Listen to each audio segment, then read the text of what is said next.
کشمیریوں کی منظم نسل کشی پر معمور بھارتی شیطان صفت فوجیوں نے ضلع سری نگر میں مزید 2 معصوم نوجوانوں کو فرضی جھڑپ میں شہید کر کے ایک بار پھر کشمیر کو خون میں ڈبو دیا۔ بھارتی صفاقوں نے نوجوانوں کو ضلع سری نگر کے علاقے رنگریٹ میں محاصرے اور تلاشی کی ایک نام نہاد کارروائی کے دوران ایک جعلی جھڑپ کا ڈرامہ رچا کر شہید کر دیا۔ اس سے ایک دن قبل اونتی پورہ میں ایک نوجوان کو شہید کیا گیا تھا۔ دہشت گرد بھارتی فوجیوں کے ہاتھوں نوجوانوں کے بہیمانہ قتل کے خلاف علاقے میں شدید احتجاجی مظاہرے ہوئے۔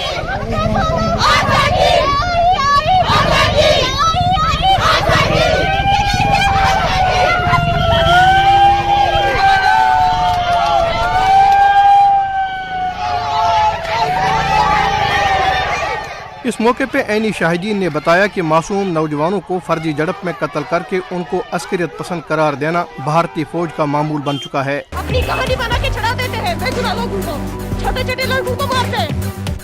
دکھاؤ ہمیں بتاؤ کون سے ملیٹنٹ تھے، اچانک سے کون کہاں ملیٹنٹ بن جاتا ہے سڑک پہ؟ کوئی لڑکا آئے گا سامنے تو اس کو گولی مار دیں گے، بولیں گے ملیٹنٹ ہے۔ This is possible؟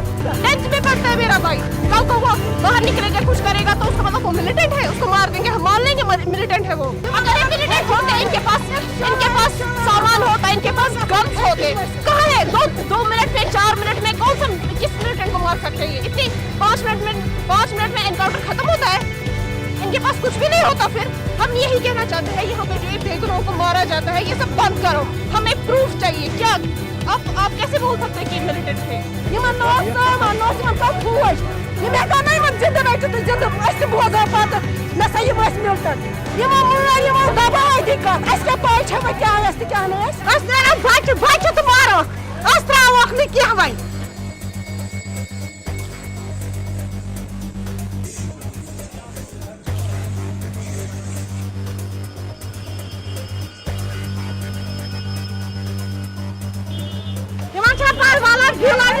وہ شہید تو باقی موجود اچھے زندہ اچھے کشمیر سارے موجود اس طرح واقعی کیا